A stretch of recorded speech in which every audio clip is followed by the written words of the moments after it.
And welcome, ladies and gentlemen, to another part of the Pokemon Gold walkthrough a day later instead of a week later. This time it's not because of audio reasons, this time it's because of video reasons. I've explained many times before that with Visual Boy Advance games that I do, I always have it with Windows Movie Maker because it's just really quick at piecing it all together and just being done. There's very little editing I do with it other than just to cut a few things out and, you know, maybe throw a picture in for the fuck yeah, Sea King sort of thing. But that's really about it, you know. I don't really throw in much more ads than much more editing than I do, as opposed to like Budokai 2, which is where, you know, I do need to use my Sony Vegas. But there are times when Windows Movie Maker will just completely shit out either the audio like it usually does, or this time the video by only giving me half of the video that I recorded.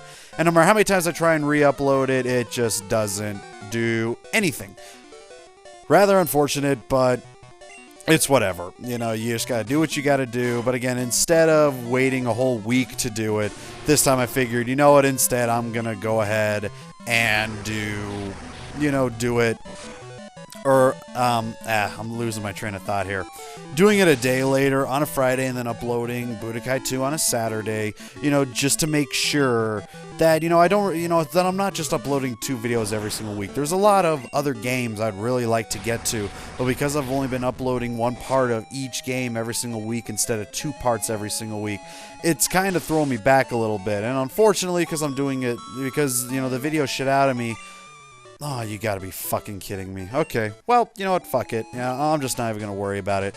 What the video just did right now, because I'm watching the raw version of it, instead of rendering it through Windows Movie Maker in order to watch that version, because that way it runs through smoothly. This one does not, and because of that, just a while ago it froze on me. So that means the audio is already going to be off by about a second or two. But again, I just don't give a shit right now because this whole entire process has been really pissing me off. You know, I mean, I love this game to death, but there's only so much I'm willing to go through in order to keep doing it. I'm so close to being done with it. And it's just becoming a real bigger pain in the ass than it needs to be. But aside from that, let's go ahead and do some of the stats here. Now, I'm going through routes number 3, Mount Moon, and route number 4. Route 3 and 4 have the exact same stat list, or at least close enough to the same. I'm only going to go through route 3 and then Mount Moon's a little bit later, which is extremely short. Mount Moon is very condensed into like a one location area with another thing thrown into it that I'll be explaining once we get to it. However, right now, let's go through the route number 3 and number 4 just to get them out of the way. In the silver version, you get yourself an Ekans, a 20% chance all across the board, while in the crystal version, it's only in the morning and in the afternoon at 20%. Jigglypuff in gold and silver, 10% chance all across the board. Arbok in the silver version, 5% chance all across the board, while with the crystal version, it's only in the morning and afternoon with 5%. Sparrow in the gold version, 55% in the morning and afternoon. Silver version, it's 35%, with crystal version being 30%. Rattata in the gold version, 30% in the morning and afternoon with 60% at night, while with crystal and silver version, it's 30% in the morning and afternoon and 35% chance at night. Raticate crystal version, only 10% in the morning and afternoon with a 20% chance at night, Sandshrew in the crystal version, 5% chance morning afternoon, no chance at night. Zubat gold silver version, 30% chance at night only, while in the crystal version it's only 10%. And finally, a Clefairy in the crystal version, 5% chance at night only. And again, that's roughly exactly the same to route number 4 once you exit Mount Moon. The only thing added into that is a Goldeen and a Sea King that you can surf for. There is no fishing in route number 3 because it's blocked off by a fence of some sort, and you can only get to it by going up, I believe it's route number 26, and taking the surf all the way down to the route 3 area, but it's basically the exact same catch rate, I believe, is what you would get in route 26, so why you would swim all the way down to route 3's pond just to get it is beyond me. You can just get it right then and there. We got no Pokemon Center before heading in, no Magikarp you can get, but we do have this, our rival. One of the last few battles we'll be seeing with our rival. This is probably one of the bigger battles because, you know, we see him in kind of a new light. You know, he thinks he understands what he needs to do in order to beat us, you know. He's no longer looking to be a snob, he's just looking just to try and, well, get a win out of us. And with that, we have ourselves Sneasel, level 41 in the beginning. Like with most others, if you know what they're going to be throwing ahead of time, you can get ready for them, like with my Typhlosion being out in front, perfect match advantage. Quick attack, Screech, feint attack, and Fury Cutter is what the Sneasel has. One thing I'm going to be getting into here in a bit, we got Feraligatr coming out, level 45, slash Scary Face, Rage, and Water Gun. Probably wondering why did I leave Typhlosion out? Well, for one thing, he still has Thunder Punch, still very type effective, but because, I don't know, whenever I'm doing Pokemon games, I really like to have starter versus starter when you get near the end of the game, or even at the very end of the game, because it's, you know, it's that... I don't know. It's just kind of like we're going back. You know, the very first time we fought each other was with our starters, and let's just keep it on going. And I still had the type advantage because of the fact that I had Thunder Punch. One thing I'm going to get into about it is that Feraligatr, slash Scary Face, Rage, and Water Gun. By the way, there's a Golbat, level 42, Wing Attack, Confuse Ray, Bite, and Leech Life. Why does he still have Water Gun? That's one thing that I've always wondered to myself is why do they have still piss poor moves at like level 45 with Feraligatr? You know, why doesn't Feraligatr have Surf, have Hydro Pump, has any of those other good moves, you know, that he's supposed to have? Why does he still have Water Gun? Why does he have Scary Face? Why does he have Rage? Those are so pathetic.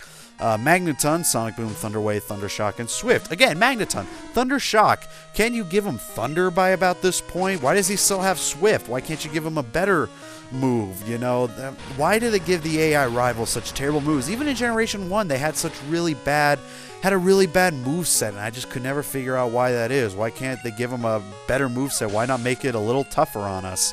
You know, I guess it differs on almost anything. Alakazam, level 43, Recover, Future Sight, Disable, and Psybeam. Once again, why doesn't he have Psychic? I can't remember exactly off the top of my head what level Alakazam needs to learn Psychic, but I'm pretty sure it's around this point. I mean, the rest is still fine. Future Sight's pretty good, Recover's pretty good, Disable. Why still Psybeam? Why not Psychic? Again, go out of your way to make it a bigger challenge. This is just, it's a little too easy. And last but not least, we got Gengar, level 43, Shadow Ball, Curse, Mean Look, and Confuse Ray. That's a little better. Around this point, you're going to see, though, that Gengar chooses Suicide because he has to go against 6 Pokemon. Like I said, he has to go against 6 Pokemon. There's just, you know, and he's all by himself. So at this point, he's thinking, fuck it, Curse, Death.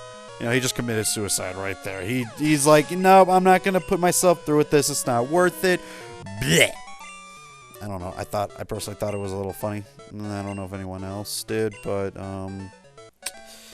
yeah. So that's the rival battle.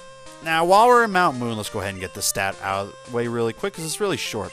Zubat Golden Crystal version, 30% chance all across the board, while in the Silver version, 50% chance all across the board. Gold version for Geodude, 30% all across the board, while Silver Crystal version, 35% all across the board. I'm going to take a little bit of a break in the stats because we're in a new area. I can't remember exactly what it's called. It's like the Mount Moon upward parts. The thing with this is that in this field right here, Monday nights only, you'll have 2 Clefairies dancing. I believe if you just interrupt them and then they're like dancing around a stone. If you interrupt, you know, by going in there, you interrupt them, and if you use Rock Smash on the stone, you get yourself a Moonstone. And oh wow, that was okay. Sorry, I got a little distracted with the television there. Anyways. It's the only place that you can really get yourself a Moonstone. I can't remember if there's other areas you can get it. I can't remember if your mother buys Moonstones. You know, since I have all the money to myself in this game and didn't share any with her, she hasn't really been buying me items, but she does go her way to buy some interesting items. And I can't remember if a Moonstone's one of them. It might be, but other than that, that's the main area where to go get them every single Monday night. You know, go do Rock Smash. On the little stone that they're, you know, dancing around when they leave, and you'll get yourself a Moonstone every single time. This is more, again, for just trying to complete your Pokedex, you know. It's just, and like I said, it's only once every week, so it's not a really big thing. Continuing on with the stats, Sandshrew Gold version, 20% all across the board, while in the Crystal version, it's 20% in the morning and afternoon with no chance at night. Paris in all 3 versions, 10% chance all across the board. Sandslash in the Gold version only, 5% chance all across the board. Thank you, AVG Antivirus Free. I did not need to know that. It's whatever. Ing. Clefairy in the gold and silver version, 5% chance all across the board, while in the crystal version is 5% chance in the morning, afternoon, with 25% chance at night. Apparently my antivirus needs to be updated, however, I will take care of that once I'm done with all of this. Not really much else to say other than the fact that we're on route number 4 right now, and once we're done with that and we get to the town that Misty's in that I cannot remember the name of for the life of me, I'll be flying back to Pewter Town and taking Route 2 to head down to the main hero's town, which I think is Pallet Town. I could be completely wrong. Again, I don't know the Gen 1 town names all that much. It's not something that I really put to memory. And then we'll be continuing with our adventure. We got 2 more gym leaders to face off with. And like I said, once we're done with that, you know, we got another 2 really big battles, a couple things we had to go and take care of, and then we'll finally be done with this game. Boy, these TV commercials are getting weirder and weirder every day, and they just keep distracting me more and more, and I really have no idea why. But again, this, you know, like I said, this is going to be uploaded on Friday. Look for Budokai 2 on a Saturday. And hopefully, if these videos stop giving me such a hard time as far as audio and video goes, I'll be able to keep a more consistent upload, you know, going on. And, you know, like I said, I love this game to death, but because of the really bad laptop I have, it's been kind of a pain trying to keep this series going. And I cannot wait for it to be done, because then there, you know, there's some other games I'm looking to try out. I think there's a Super Nintendo game I'll be going on my way to play.